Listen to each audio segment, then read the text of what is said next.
All right, so what do we have? We have here a box. You have a box of 16 marbles. So I'm going to put that down on the board here. So you have 16 marbles, out of which 10 are green. So I'm going to symbolize green as G. And the remaining are red, which means 6 of them are red because total marbles are 16. All right, so let's identify the event. Remember, in binomial distribution, all right, when you're solving questions using binomial distribution and all that, your job is to identify your X, capital X, identify your small x, identify your N, identify your P, identify your Q. So let us go to the capital X. So what's your event actually? So the event is obtaining green marble. Obtaining green marble. That's your event. Obtaining green marble. And what's your N? Your N is how many times are you picking up? You are picking up 8 times.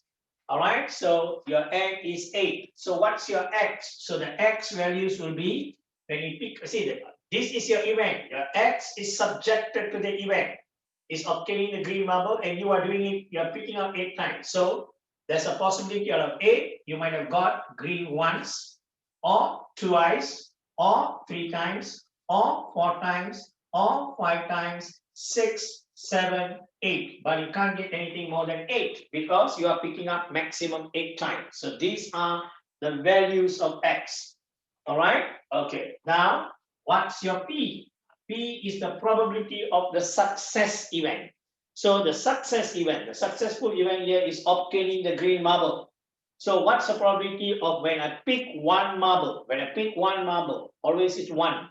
What's the probability of green? That's your normal probability, which is 10 over 16. That works out to be 5 over 8, which means Q, which is unsuccessful event, should be 1 minus P, which will amount to 3 over 8. So I've got all the values I need. You have to do this work first before solving, okay? Before solving. All right, remember, before solving any of your questions on binomial distribution, you have to solve this first. You got to get this first.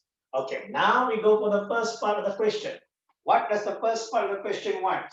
It says calculate the probability that you will get the green marbles 4 times. Calculate the probability that you will get the green marbles 4 times, which means which X value? This is the X value I want. That's what they want in part A. So you want it for 4 times. So the manner in which you write must be capital X must be equals to 4. Done. You know the formula. So it's not a problem. So NC4. So it is 8C4.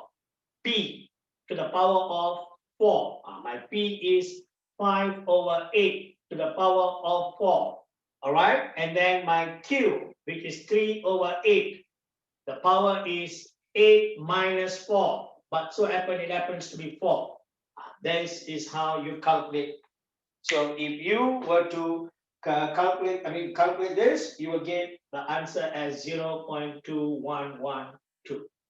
All right, you can take it down now. Okay, you can take it down now. And then once you're taken down, you'll go to the next part. Okay, all right, so now look at the second part. Now, what does the second part they want? Second part they want probability of obtaining a green marble more than 5 times. We need to calculate the probability of obtaining the green marble more than 5 times. How do we express this mathematically? It means the event of obtaining green marble must be more than 5. This is how we express. So is 5 included? No, it is more than 5. So now you go back to the S value. If you go back to the X value, up to 5 is here. That means we want these values. That means we want X, we want 6, we want 7, we want 8. These will give me more than 5. So I individually write that. That means probability of X being more than 5 is equivalent to probability of, because binomial goes value by value. It's a discrete value. So you can't straight away calculate for this. So it is this plus probability of X equals to 7 plus probability of X equals to 8. This is what it means by discrete random variable. So you have to find discretely, one by one. You add up, you get that. So whenever they give you more than, less than, you got to interpret it this way and then write it out discretely and then find one by one. So now we go one by one. That means for this part will be 8C6, 5 over 8 to the power of 6, 3 over 8 to the power of 2, add on 8, 7, 5 over 8 to the power of 7, 3 over 8 to the power of 1, leave it. Then 8C8, this actually is 1. Okay, 5 over 8 to the power of 8. Here will be 3 over 8 to the power of 0. By anything to the power of 0, 1, save yourself from writing that. If you want to write, it's up to you. So now you calculate all this and you will get a value of 0.3698. That should be your value. So can you please take this down?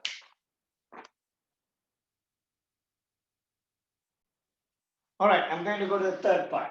All right, so let me clear the board so I can go to the third part. So what is the third part? In the third part, you are asked to find what's the probability of obtaining a green marble at least once.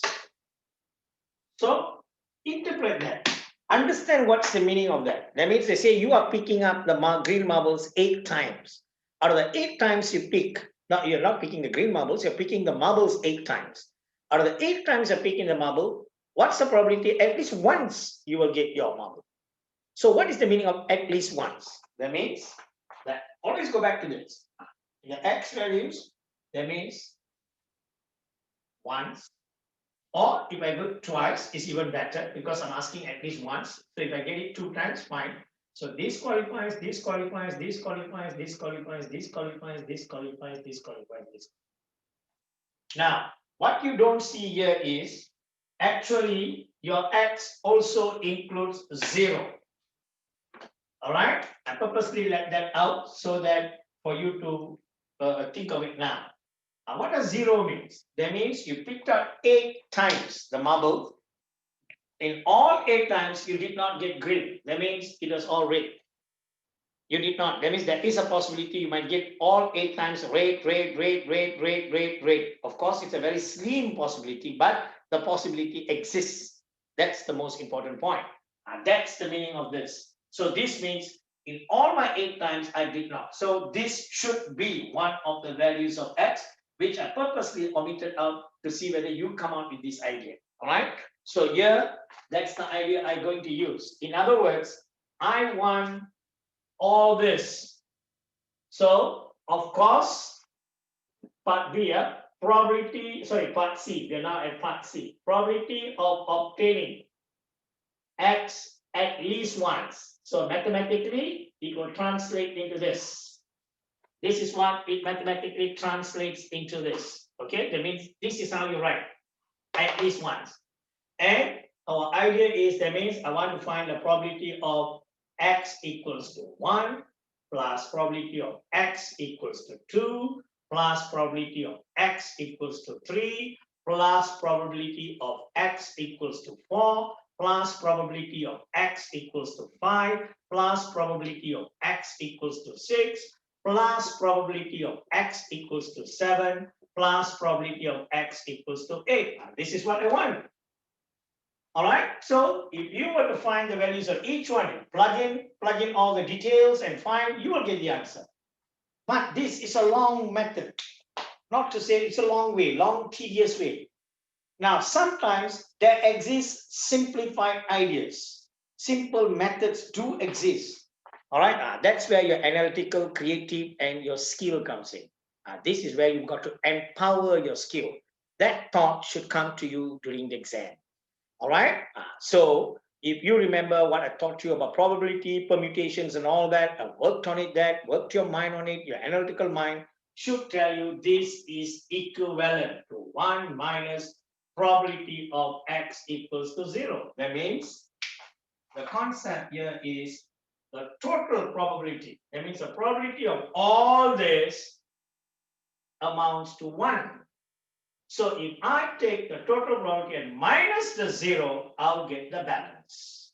That means the probability of the whole thing, which is 1, and I minus the probability of this one. That means this probability plus this probability plus this probability plus this probability. You must understand the concept. Add up will give you 1. So if I take 1 and minus that probability, I should end up getting that. So that is the easy method. So it should come to you during the exam.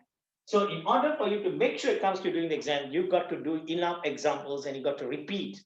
All right. So that you become skillful. All right. So 1 minus, that will be 8C0, 5 over 8 to the power of 0, 3 to the power 8 to the power of 8. That will give you the answer for that, which works out to be 0.9996. That's your final answer. This is how you solve the question. All right? All right. You can take it on.